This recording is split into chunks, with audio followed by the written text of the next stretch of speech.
খুব ভালো। শাইখুল হাদিস আল্লামা আজহার সাহেব রাহমাতুল্লাহ আলাইহি বুঝাইতে চাইছেন শান্তি ইসলামের বাইরে না, শান্তি ইসলামের ভিতরে। মজা নারকেলের বাইরে না, মজা নারকেলের ভিতরে। সবাই শান্তি চায়, ইসলামের বাইরে শান্তি নাই। আমি সূরাতুল আহজাবের 33 নম্বর আয়াতে কারিমা তেলাওয়াত করেছি। কোরআনে কারীমের ভিতরে এখানে মাদ্রাসার মাহফিল, অনেক ছাত্ররা আছে, উলামায়ে কেরাম আছেন। কোরআনে কারীমের ভিতরে কিছু আয়াত আছে যে আয়াতের অর্থ স্পষ্ট, আর কিছু আয়াত আছে অর্থ আছে ঠিক কিন্তু বুঝতে হলে ব্যাখ্যা দরকার হয়। আর কিছু আয়াত আছে যেটার অর্থ কোনো আলেমও জানে না। যেমন আলিফ লাম মিম, আলিফ লাম রা, হা মিম আইন সিন কাফ। আসনা নাই। সমস্ত মুফাসসিররা এগুলোকে তাফসীরের ভাষায় বলা হয় হুরুফে মুকাত্তা। এর অর্থ কে জানেন? মুফাসসিররা লিখছেন আল্লাহু আ'লামু বিমুরাদিহিম। এগুলার অর্থ কে জানেন? আল্লাহ কে জানেন। কেউ কেউ আবার বানায়া বানায়া মন গড়া তাফসীর করে। আলিফে আল্লাহ, লামে জিবরাইল, মিমে মুহাম্মাদুর রাসূলুল্লাহ সাল্লাল্লাহু আলাইহি ওয়াসাল্লাম। এরকম ব্যাখ্যা যারা করে এটাকে আন্তাজে অর্থে যেটা করে এটাকে বলা হয় তাওয়িল। নিশ্চিত যে অর্থ এটাকে বলা হয় তাফসীর, এটাকে বলা হয়। অনেকেই নামের শুরুতে এম এম লেখে কি লেখে না, এস এম এম লেখে কি লেখে না। বাংলায় ক খ গ গ এগুলার অর্থ নাই। ইংরেজিতে এ বি সি ডি অর্থ নাই। আরবিতে আলিফ বা তা সা জিম হা খ দাল এগুলারও কোনো অর্থ কতক্ষণ না নাই। এগুলোকে বলা হয় বিক্ষিপ্ত অক্ষর। কিন্তু যখন নামের শুরুতে কেউ ব্যবহার করে, অনেক সময় দেখবেন নামের শুরুতে এটিএম লেখে।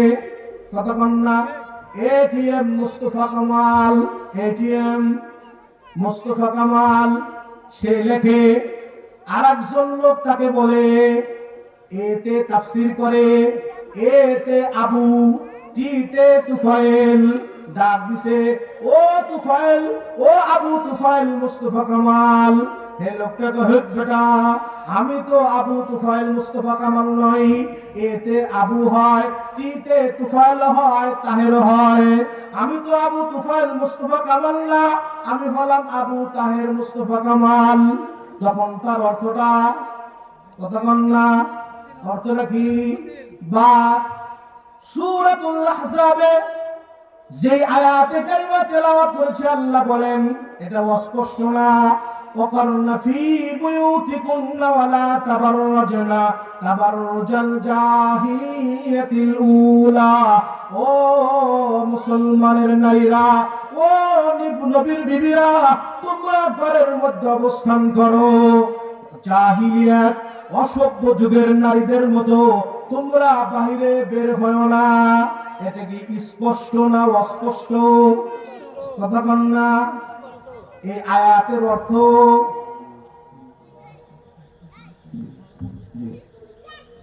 এই আয়াতের অর্থ অস্পষ্ট না স্পষ্ট? একদম না স্পষ্ট। তারপরেও কি আমাদের দেশের 95% মুসলমান আমরা যদিও দাবি করি এই আয়াত মানে কয়জন? কথা বল না। আমরা এই আয়াত মানি না। যদি মানতাম তাহলে আমরা আমাদের পেট, আমাদের বুক, আমাদের পিঠ, আমাদের হাত, আমাদের চেহারা, মা বোনদেরকে আমরা এরকম বেহায়াপনা, এরকম অশ্লীলতার সমাজে বুরকা ছাড়া পর্দা ছাড়া বের হইতে দিতাম না। আফগানিস্তানের নাম শুনছেন আপনারা? নাম শুনছেন? কয়েকদিন আগে ওই নাম কইতে অনেকে ভয় পেয়েছে, কথা বল না। আসলে জানেন, ইতিহাস সবসময় বিজয়ীদের পক্ষে, ইতিহাস সবসময় বিজয়ীদের পক্ষে। আফগানিস্তানে কিছুদিন আগে এক মন্ত্রীকে জিজ্ঞাসা করছে যে আপনারা কেন মেয়েদেরকে এমপি মন্ত্রী হইতে দেন না? তিনি একটা সুন্দর উত্তর দিয়েছেন, আমরা এমপি মন্ত্রী হইতে দিব কেন, তারা এমপি মন্ত্রী জন্ম দিবে। আরে যত এমপি মন্ত্রী, যত বড় আল্লাহওয়ালা, যত বড় শাইখুল হাদিস, যত বড় বুজুর্গ, সব তো মায়ের পেটে থেকে হয়েছে, কথা বল না?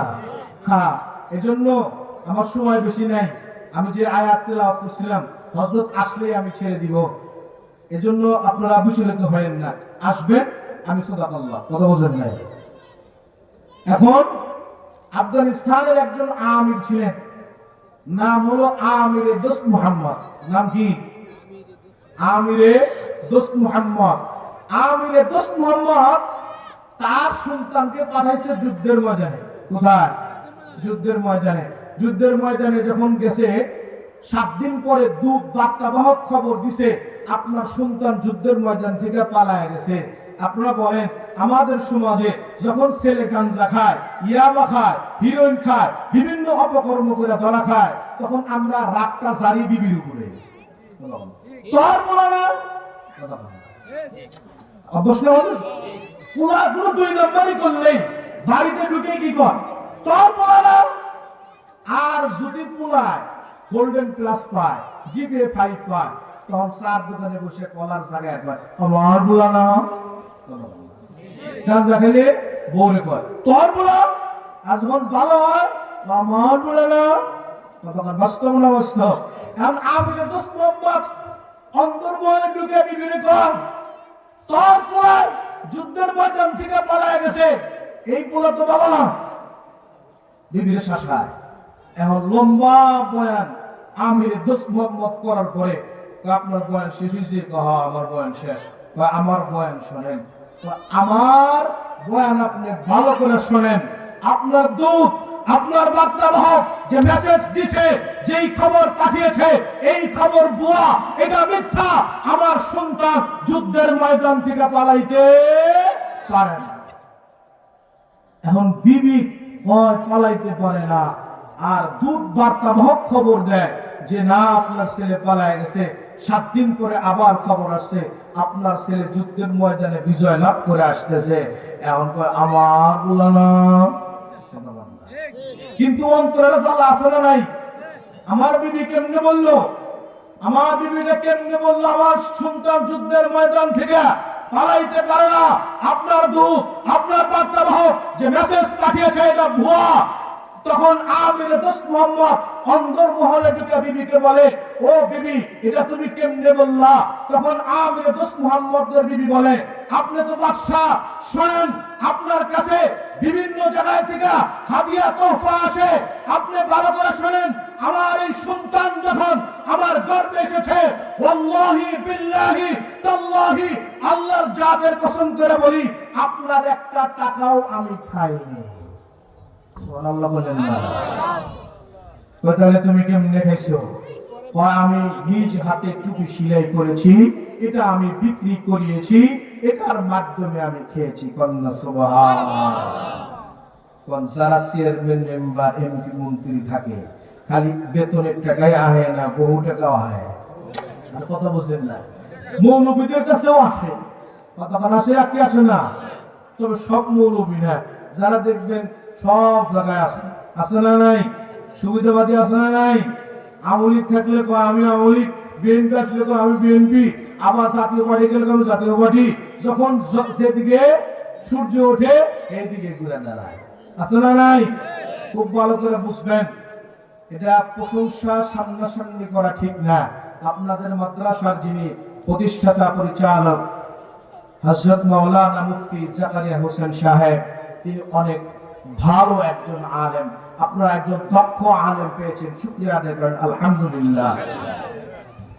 আমিরে দোস্ত মুহাম্মদ বিবি কয় তুমি কেমনে খাইছো? আমি এমনি খাইছি। তারপরে আমার এই সন্তান যখন পৃথিবীতে আগমন করেছে, আমার এই সন্তানকে আমি যতবার দুধ পান করিয়েছি, আমার এই সন্তানকে আমি প্রত্যেকবার ডান স্তনে মুখ আগে লাগাই দিছি এবং প্রত্যেকবার বলেছি বিসমিল্লাহির রহমানির রহিম। ও আমিরের দোস্ত মুহাম্মদ, আপনি ভালো করে শুনেন, আমার এই সন্তানকে আমি কোনদিন ওযুবিহীন, আমি কোনদিন ওযু ছাড়া আমার এই সন্তানকে আমি দুধ পান করাই নাই। আপনার টাকার মধ্যে সমস্যা আছে, সমস্যা থাকতেও পারে, নাও থাকতে পারে, এজন্য আপনার টাকা আমি খাই নাই। ও আমিরের দোস্ত মুহাম্মদ, যেই সন্তানকে আমি তিলে তিলে আল্লাহর নামে বড় করেছি, ওই সন্তান যুদ্ধের ময়দান থেকে পালাবে, এটা আমার দিল কোনদিন সাক্ষ্য দেয় না। আল্লাহ সুবহানাল্লাহ।